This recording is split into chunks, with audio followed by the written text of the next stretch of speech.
हैं? अल्लाह ही माफ करे। दोबारा हरकत करेंगा? बिल्कुल नहीं यार तू दरबार दे हाथे च हरकत कर रहे हैं गलती हो गई बस यार। बे खुदा दा खौफ कर यार, मैनू रोन आ रहा यार। बड़ी मेहरबानी अल्लाह तू मेरे पैर ना फड़ी पिछा जा। गलीज इंसान है, गंदा इंसान है तू, और तेनू शर्म नहीं आई दरबार साहब दे अंदर ये हरकत करते होया?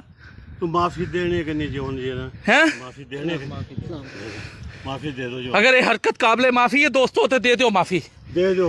अल्लाह क्यों जनाब?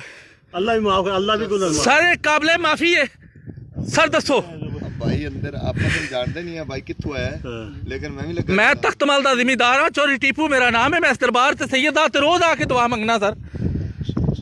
मैं अंदर दुआ मंगदा पिया। मैं गया नमाज पढ़ते पैने, मैं तो ये समझिया मैं दुआ मंग के साइड ते होया ते मुंडे दी मुंड मारदा पिया।